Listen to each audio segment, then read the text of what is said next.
నమస్తే, welcome to trending now. తెలంగాణలో కాంగ్రెస్ సర్కారు రక్త చరిత్ర రాస్తోంది. ఫ్యాక్షన్ పాలిటిక్స్ను తలపిస్తూ హత్య రాజకీయాలు చేస్తుంది. 3 ఏళ్ల పాలనలో రాష్ట్రంలో శాంతి భద్రతలు అదుపు తప్పడమే కాకుండా రాజకీయ ప్రేరేపిత హత్యలు తెలంగాణలో నమోదవ్వడం కలకలం సృష్టిస్తోంది. 10 ఏళ్లలో ఎన్నడూ లేని విధంగా రాజకీయాలు ఇప్పుడు రక్తం చిందిస్తున్నాయి. ఉమ్మడి రాష్ట్రంలో ఉక్కిరిబిక్కిరి అయినట్టుగానే దుష్ట కాంగ్రెస్ పాలనలో తెలంగాణ జనం బిక్కుబిక్కుమంటూ బతుకుతున్నారు. ఏ కాంగ్రెస్ గుండా ఎక్కడి నుంచి వచ్చి కాటేస్తాడో తెలియక జనం దినదిన గండంగా కాలం గడుపుతున్నారు. బీఆర్ఎస్ నాయకులపై కాంగ్రెస్ గుండాల వరుసగా అరాచకాలు దాడులు చేస్తున్నా ప్రభుత్వానికి పట్టింపు లేదు. ప్రోత్సహిస్తున్నదే ప్రభుత్వం అయితే, ఎంకరేజ్ చేస్తున్నదే రేవంత్ అయితే పట్టించుకునేది ఎవరు? ప్రశ్నించే గొంతుకలను బెదిరింపులతో కాంగ్రెస్ ప్రభుత్వం బయటపెట్టడం ఎంతవరకు సమంజసం? రాజకీయ ప్రేరేపిత హత్యలపై రేవంత్ సర్కారు ఇచ్చే సమాధానం ఏంటి? కేసీఆర్ పాలనలో ప్రశాంతతకు మారుపేరుగా ఉన్న తెలంగాణ కాంగ్రెస్ జమానాలో నేరగాళ్లకు అడ్డాగా మారిపోయిందా? ఇదే ఇవాల్టి ట్రెండింగ్ నౌ.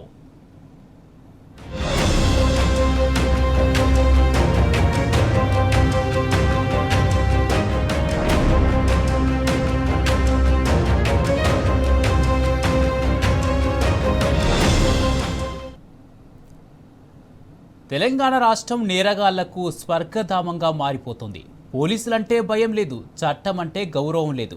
పట్టపగలే రౌడీలు, గూండాలు, నేరగాళ్లు రెచ్చిపోతున్నారు. కూనీలు, చోరీలు, దారుణాలు యథేచ్ఛగా జరిగిపోతున్నాయి. హోంమంత్రి సీట్లో ఉన్న రేవంత్ మొద్దునిద్రపోతుండడంతో నేరగాళ్లు చెలరేగిపోతున్నారు. రాష్ట్ర రాజధాని హైదరాబాద్లో జరిగిన న్యాయవాది మర్డర్ సంచలనం రేపగా దీని వెనుక కూడా కాంగ్రెస్ ముక్కల హస్తం ఉందన్న అనుమానాలు రాజధాని ప్రజల్లో అలజడికి కారణమవుతోంది.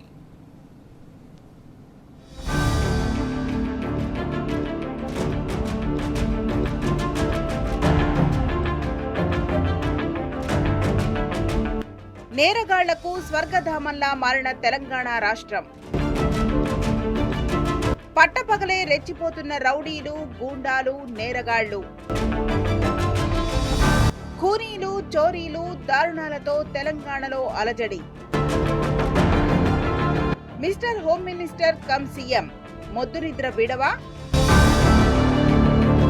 నేరగాళ్లకు లైసెన్స్ ఇచ్చి రెచ్చిపోమ్మని చెప్పారా? అదుపు తప్పిన శాంతి భద్రతలకు ఇచ్చే భరోసా ఏంటి? రాష్ట్ర రాజధానిలో సంచలనం రేపిన న్యాయవాది మర్డర్. పక్కా ప్లాన్ వేసి కారుతో ఢీకొట్టి చంపిన దుండగులు. ఇంటి దగ్గర కారెక్కబోతుండగా వెనుక నుంచి ఢీ. దాదాపు 100 మీటర్ల దూరం ఎగిరిపడ్డ మొయినుద్దీన్. ప్రమాదంగా చిత్రీకరించేందుకు దుండగుల పక్కా స్కెచ్. హైదరాబాద్ లోని మాసబ్ ట్యాంక్ సమీపంలో న్యాయవాది ఖాజా మొయినుద్దీన్ హత్య కలకలం రేపుతోంది. తన కారు ఎక్కుతున్న క్రమంలో వెనుక నుంచి వచ్చిన మరో కారు వేగంగా ఢీకొట్టి అక్కడి నుంచి వెళ్లిపోయింది. ఈ ఘటన నగరంలో సంచలనం సృష్టించింది. మొదట ఈ ఘటనను హిట్ అండ్ రన్ కేసుగా నమోదు చేసిన పోలీసులు తరువాత అనుమానాలు వ్యక్తం చేస్తున్నారు. ప్రాథమిక విచారణలో వక్ఫ్ బోర్డు భూముల వివాదంలోనే హత్య జరిగినట్లు గుర్తించారు. ఈ వివాదాల నేపథ్యంలోనే ఈ హత్య జరిగినట్లు అనుమానం వ్యక్తం చేస్తున్నారు.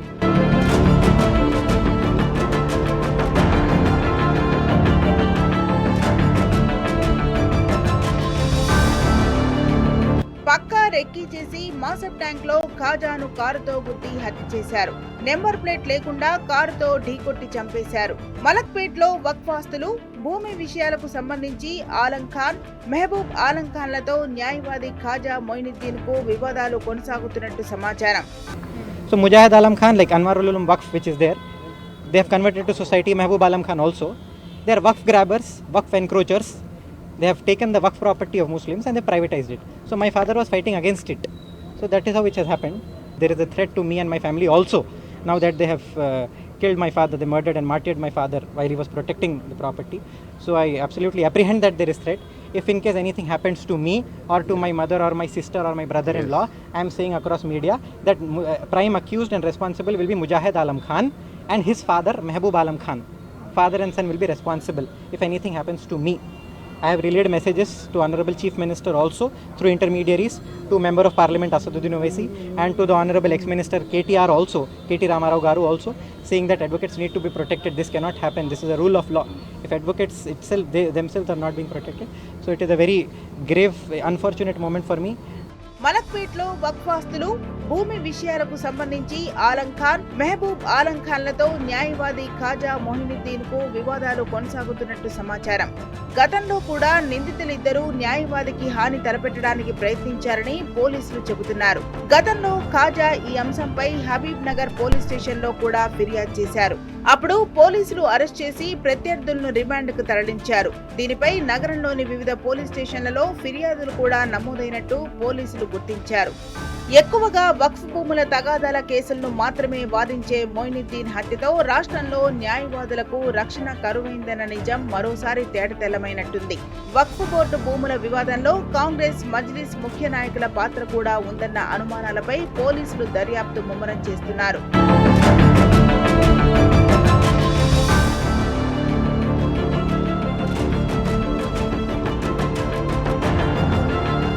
వెనుక నుంచి కారులో దూసుకొచ్చి బలంగా ఢీకొట్టిన ఘటనలో లాయర్ 100 మీటర్ల దూరం ఎగిరిపడ్డారు. సీసీ కెమెరాల్లో రికార్డైన దాడి దృశ్యాలను చూస్తుంటే ఒళ్ళు జల్లుమంటున్నది. నేరుగా లాయర్ నిలబడ్డ చోటుకే కారుతో దూసుకొచ్చారంటే ఇది పక్కా మర్డర్ ప్లాన్ అని తెలిసిపోతోంది.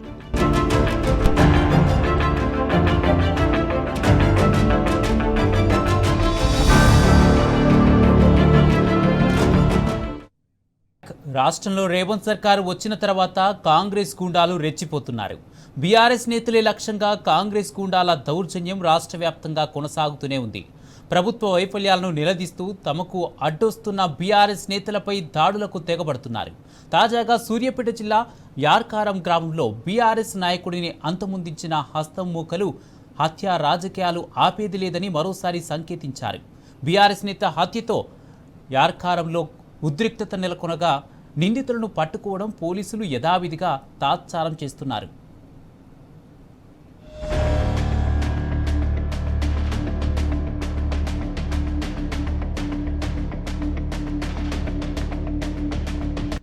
రేవంత్ పాలనలో చెలరేగిపోతున్న కాంగ్రెస్ గూండాలు, ప్రభుత్వ వైఫల్యాలను నిలదీస్తున్న బీఆర్ఎస్ నేతలపై దాడులు.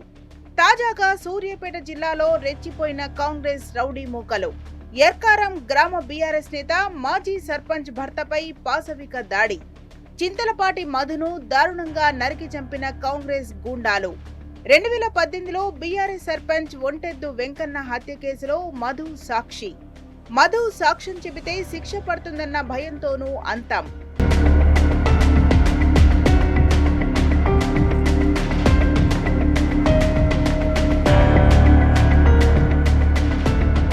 రేవంత్ సర్కార్ వచ్చిన తర్వాత కాంగ్రెస్ గూండాలు రెచ్చిపోతున్నారు. ప్రభుత్వ వైఫల్యాలను నిలదీస్తూ తమకు అడ్డొస్తున్న బీఆర్ఎస్ నేతలపై దాడులకు పాల్పడుతున్నారు.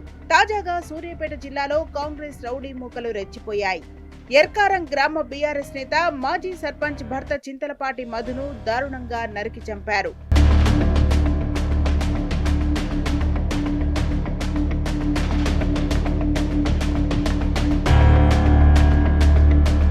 2018లో బీఆర్ఎస్ సర్పంచ్ ఒంటెద్దు వెంకన్నను కాంగ్రెస్ గూండాలు హత్య చేశారు.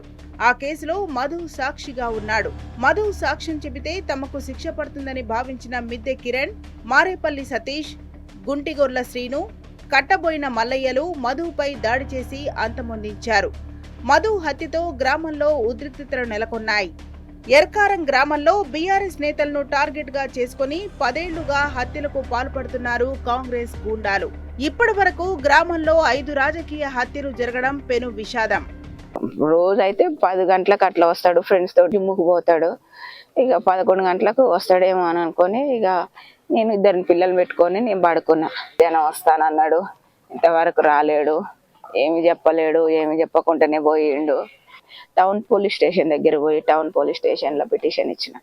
పిటిషన్ ఇవ్వగానే అర్ధగంట సేపటికి మళ్ళీ పోలీసు వాళ్ళు వచ్చి మమ్మల్ని ముగ్గురిని తీసుకొని పోయి చూపెట్టిర్రు. చూపెట్టంగానే నా భర్తని మూట కట్టి మోరిలో పడేసి వెళ్ళిపోయారు. ఎల్కారం స్టేజ్ దగ్గర.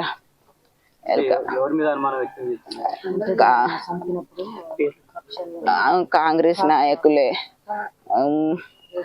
7 సంవత్సరాల నుంచి ఉంటే దెంకన్న చచ్చిపోయిన కాంచి నా భర్తని స్కెచ్ చేసిర్రు వాళ్ళు, నా భర్తని చంపాలని.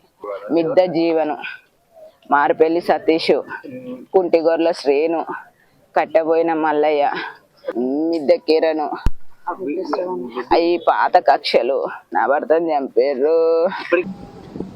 మరి వాళ్ళు ఇక్కడ కూడా ఈ గ్రామం కొంత కక్షలతో కూడుకున్న గ్రామం.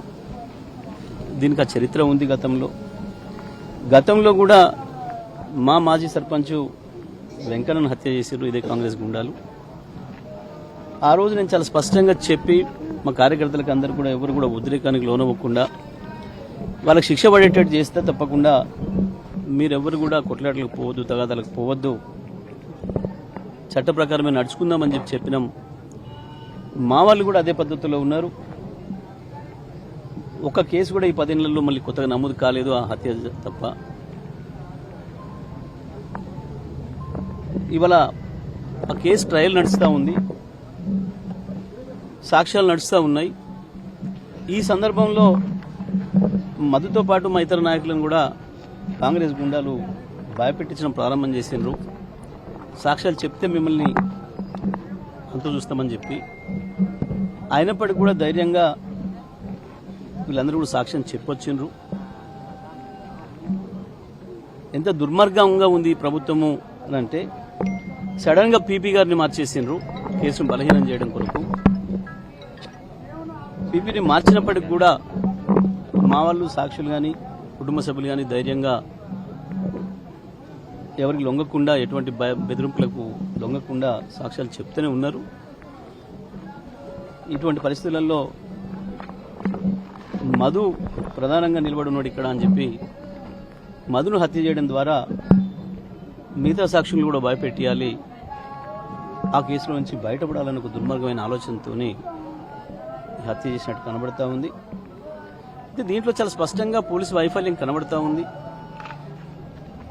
దురదృష్టం ఏంటంటే ఈ చిన్న అధికారులను వాళ్ళ పేరు చెప్పడం సరికాదు. నేను తప్పకుండా సందర్భం వచ్చినప్పుడు వాళ్ళపైన చర్య తీసుకుంటాం. కానీ మధును పిలిచి స్వయంగా ఆ స్టేషన్ సంబంధించిన ఎస్ఐ కూడా నువ్వు ఎగిరిపోతావు అని చెప్పి మాట్లాడిండట.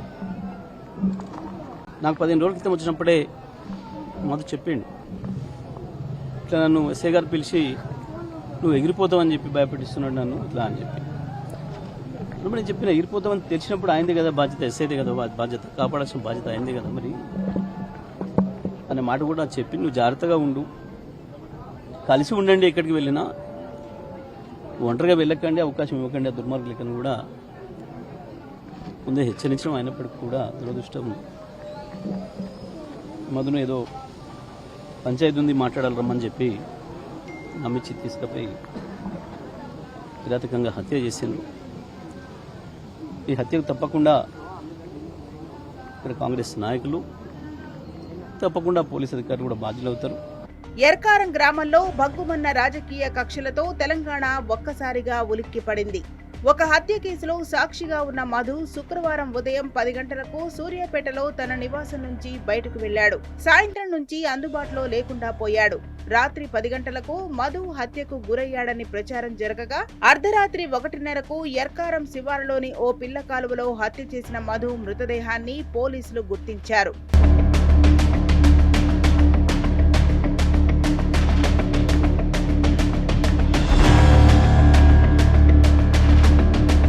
ఎర్కారం గ్రామం ఫ్యాక్షన్ పరంగా సున్నితమైన గ్రామం. మృతుడు మధు మాజీ సర్పంచ్ మిద్దె రవీందర్ హత్య కేసులో నిందితులు కావడంతో రవీందర్ వర్గీయులు హత్య చేశారా అనే కోణంలో పోలీసులు విచారణ చేపట్టారు. మధు హత్య వరకు 8 మంది రాజకీయ కక్షలు బయలయ్యారు. 1985 నుంచి గ్రామం నివురుగప్పిన నిప్పులా మారింది. అయితే 10 ఏళ్ల బీఆర్ఎస్ పాలనలో గ్రామం ప్రశాంతంగా మారింది. కానీ కాంగ్రెస్ ప్రభుత్వం వచ్చిన తర్వాత నుంచి మళ్లీ హత్య రాజకీయాల పరంపర కొనసాగుతోంది. వరుస హత్య ఘటనలతో గ్రామం అట్టుడికిపోతోంది. కాంగ్రెస్ పాలనలో హడలిపోయే పరిస్థితి ఏర్పడింది.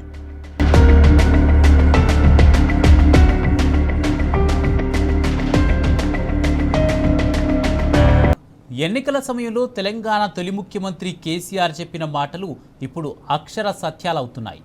ఓ మంచి ప్రభుత్వాన్ని ఎన్నుకోకపోతే తెలంగాణను మళ్లీ కుక్కలు చింపిన విస్తరి అవుతుందని ఆయన ఆనాడే హెచ్చరించారు. శాంతి భద్రతలు అదుపు తప్పుతాయని అప్రమత్తం చేశారు. రౌడీ మూకలు రాజ్యమేలుతాయని, హత్యలు పెరిగిపోతాయని ఎన్నికలకు ముందరే చిలుకకు చెప్పినట్టు చెప్పారు. అప్పుడు వినలేదు, ఇప్పుడు అనుభవించక తప్పడం లేదు.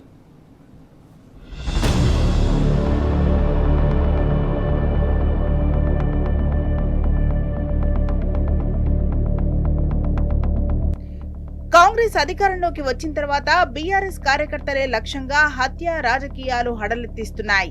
రేవంత్ ప్రమాణ స్వీకారం చేసిన కొన్నాళ్లకే సీఎం ఉమ్మడి మహబూబ్ నగర్ జిల్లాలోనే తొలి హత్య జరిగింది. కొల్లాపూర్ నుంచే రాజకీయ హత్యలు మొదలయ్యాయి.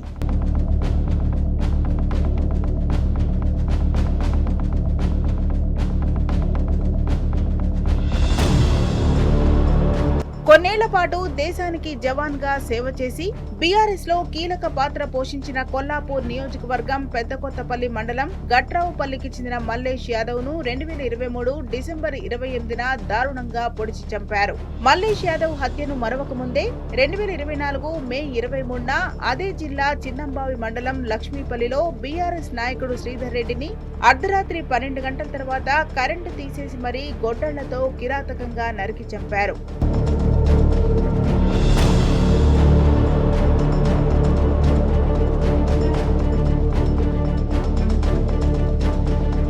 ఇక ఖమ్మంలో భూతగాదాలను సాకుగా చూపి బీఆర్ఎస్ కార్యకర్తను అంతమొందించారు. రఘునాథపాలెం మండలం శివాయిగూడెంలో భూ వివాదాల ముసుగులో కాంగ్రెస్ గూండాలు ఈరియా నాయక్ అనే బీఆర్ఎస్ కార్యకర్తను హత్య చేశారు. ఈ ఘటన జూన్ 2న రాష్ట్ర ఆవిర్భావం రోజునే జరిగింది. ఆ తర్వాత సూర్యాపేట జిల్లా జాజిరెడ్డిగూడెం మండలం కోమటపల్లి, కాసర్లపహాడ్ గ్రామాలకు చెందిన బీఆర్ఎస్ కార్యకర్తలపై అకారణంగా దాడులకు తెగబడ్డారు. అడ్డగోలుగా ఆస్తులు ధ్వంసం చేశారు. తుంగతుర్తిలో ఇప్పటికీ కవ్వింపు చర్యలకు పాల్పడుతున్నారు.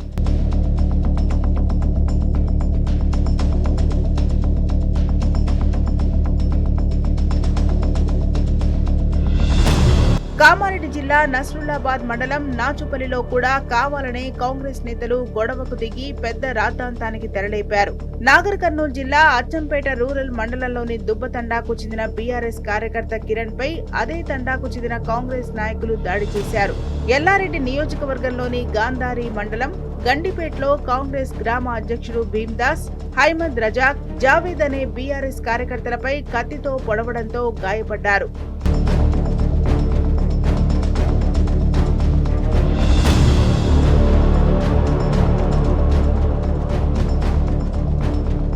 ఇక నాగర్ కర్నూల్, మహబూబ్ నగర్, నల్గొండ జిల్లాల్లో కాంగ్రెస్ కార్యకర్తల అరాచకాలకు అడ్డు అరుపు లేకుండా పోయింది. పెద్దపల్లి జిల్లాలో సల్వాజీ మాధవరావుపై 4 సార్లు హత్యాయత్నానికి పాల్పడ్డారు. తనపై కాంగ్రెస్ నాయకులు హత్యాయత్నానికి పాల్పడ్డారని నెత్తుటి మరకలతో పోలీస్ స్టేషన్ కు వచ్చిన సల్వాజీ మాధవరావుపైనే ఉల్టా అట్రాసిటీ కేసు నమోదు చేసి జైలు పాలు చేశారు. అంతెందుకు, హైడ్రా బాధితుల పక్షాన మాట్లాడేందుకు వెళ్తున్న మాజీ మంత్రి కేటీఆర్ కాన్వాయ్ ని కాంగ్రెస్ గూండాలు అడ్డుకోవడం చర్చనీయాంశమైంది. గజ్వేల్లో బీఆర్ఎస్ అధినేత కేసీఆర్, సిద్దిపేటలో మాజీ మంత్రి హరీష్ రావు క్యాంపు కార్యాలయంపై దాడి, ఎమ్మెల్యే పాడి కౌశిక్ రెడ్డి ఇంటిపై దాడికి తెగబడినా పోలీసులు పట్టనట్టు వ్యవహరిస్తున్నారు.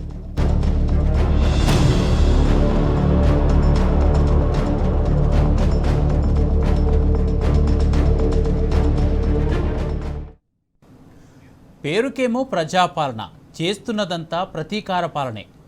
పగతో రగిలిపోతూ ప్రతిపక్షం మీద ప్రతీకారం తీర్చుకునే దిక్కుమాలిన పాలన. ఇది 3 ఏళ్ల నుంచి రేవంత్ చండాలమైన పాలన. హత్యలు, దాడులు, కేసులు, సోషల్ మీడియాలో పోస్టులు పెడితే బెదిరింపులు, బైండోవర్లు, ఇదేనా చిల్లర రాజకీయం? గ్రామీణ ప్రాంతాల్లో కాంగ్రెస్ మూకలు దాడులకు పాల్పడుతుంటే, ఇష్టానుసారంగా చెలరేగిపోతుంటే పోలీసులు ప్రేక్షక పాత్ర వహిస్తున్నారా? కాంగ్రెస్ కండువా కప్పుకొని హస్తం గూండాలకు సహకరిస్తున్నారా?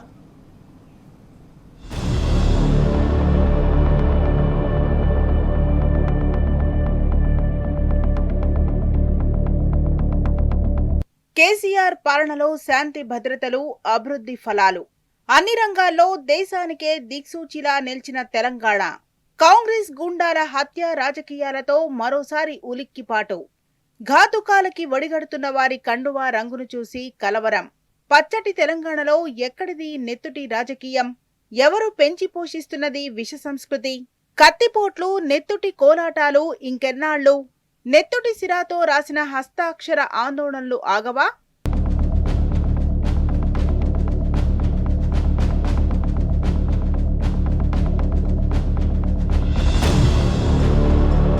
తెలంగాణ ఏర్పడి బీఆర్ఎస్ పాలించినంత కాలం రాష్ట్రంలో కరువు లేదు, కర్ఫ్యూ లేదు.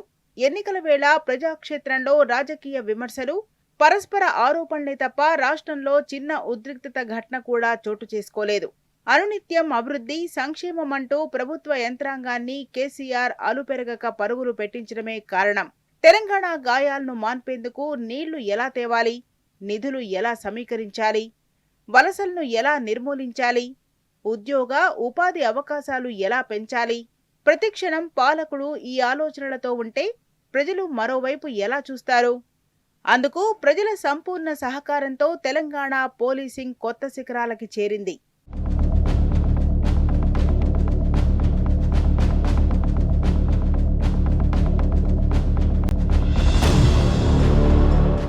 మూడేళ్ల కింద కాంగ్రెస్ పార్టీ అధికారంలోకి వచ్చినప్పటి నుంచే హత్య రాజకీయాలు పెరిగాయి.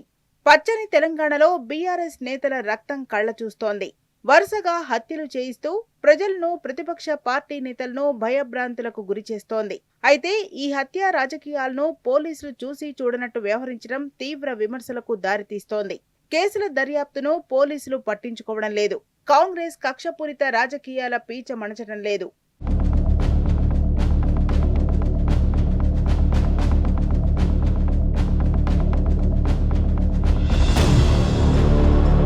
కాంగ్రెస్ దౌర్జన్యకాండకు కొందరు పోలీసులు అండగా ఉన్నారని విమర్శలు వ్యక్తమవుతున్నాయి. కాంగ్రెస్ గూండాలతో కలిసి ఇష్టారీతన రెచ్చిపోతున్నారని బీఆర్ఎస్ నేతలు మండిపడుతున్నారు. కాంగ్రెస్ నేతలు ఫ్యాక్షన్ రాజకీయాలు చేస్తుంటే పోలీసులు ఎందుకు పట్టించుకోవట్లేదని ప్రశ్నిస్తున్నారు. పోలీసుల అండతోనే కాంగ్రెస్ గూండాలు హత్యలకు తెగబడుతున్నారని ఆరోపిస్తున్నారు. పోలీసులు మద్దతు తెలపడం ప్రజాస్వామ్యానికి మాయని మచ్చ అని వివరిస్తున్నారు. ప్రభుత్వ వైఫల్యాల గురించి ప్రశ్నించే బీఆర్ఎస్ నాయకులు, కార్యకర్తలనే కాదు, ఎదురు తిరిగిన వామపక్షాల నేతలను కాంగ్రెస్ గూండాలు వదలడం లేదు. కాంగ్రెస్ పార్టీ ప్రభుత్వం వచ్చిన తర్వాత ఈ రాష్ట్ర వ్యాప్తంగా కూడా బీఆర్ఎస్ పార్టీ నాయకులు, కార్యకర్తల పైన, సాధారణ ప్రజలపైన కూడా ఈ దాడులు అనేవి నిత్యకృత్యాలైనాయి. ఒకవైపు పోలీసులను ఇష్టం వచ్చిన పద్ధతిలో వాడుతున్నారు, ఇంకోవైపు కాంగ్రెస్ గుండాలు కూడా దాడులు చేస్తూ ఉన్నారు. చాలా చోట్ల పోలీసులు, కాంగ్రెస్ పార్టీకి సంబంధించిన గుండాలు, రౌడీలు కలిసి పనిచేస్తూ ఉన్నారు. ప్రత్యేకించి సూర్యాపేట జిల్లాలో, ఉమ్మడి నల్గొండ జిల్లాలో ఉన్నప్పుడు కూడా సూర్యాపేట జిల్లాలో కొన్ని పోలీస్ స్టేషన్లలో ఎస్ఐలు కూడా కాంగ్రెస్ పార్టీ కార్యకర్తలాగా, కాంగ్రెస్ పార్టీ రౌడీలాగా కూడా పనిచేస్తూ ఉన్నారు. దీన్ని మేము ప్రతి సందర్భంలో కూడా ఉన్నతాధికారుల దృష్టికి తీసుకుపోతా ఉన్నాం. ఈ 12 సంవత్సరాల కాలంలో కేసీఆర్ గారు వచ్చిన తర్వాత, తెలంగాణ వచ్చిన తర్వాత ఒక్క రాజకీయ దాడి జరగకుండా మేము కాపాడినాం. ఒకప్పుడు రక్తం బారిన ఊర్లలో బ్రహ్మాండంగా నీళ్లు వారినాయి. గోదావరి నీళ్ళు వచ్చిన తర్వాత వాతావరణం అంతా మారిపోయింది.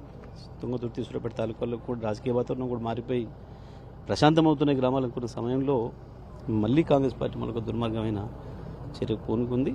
ఇవాళతో తప్పించుకొని పోయినామని వాళ్ళు అనుకోవడానికి లేదు. మన ప్రభుత్వం వచ్చిన తర్వాతనైనా ఈ తప్పు చేసిన అధికారులని డెఫినెట్గా శిక్షించి తీరుతాం. వీళ్ళను కూడా వాళ్ళతో పాటు జైలు పంపించి తీరుతాం, అందులో సందేహం ఏం లేదు. ఇవాళ ఏదో తప్పించుకుంటాం మేము, అధికారులు వాళ్ళు అంత పైన అండ ఉన్నారు మాకు అని చెప్పి ఏదో భ్రమలలో ఉంటున్నట్టున్నారు. పోలీసు అధికారులు కొంతమంది చట్ట ప్రకారం పనిచేయకుండా వాళ్ళు నిందితుల పక్షాన పనిచేస్తూ ఉన్నారు. తప్పకుండా వాళ్ళ పని పడతాం, అందులో సందేహం ఏం లేదు.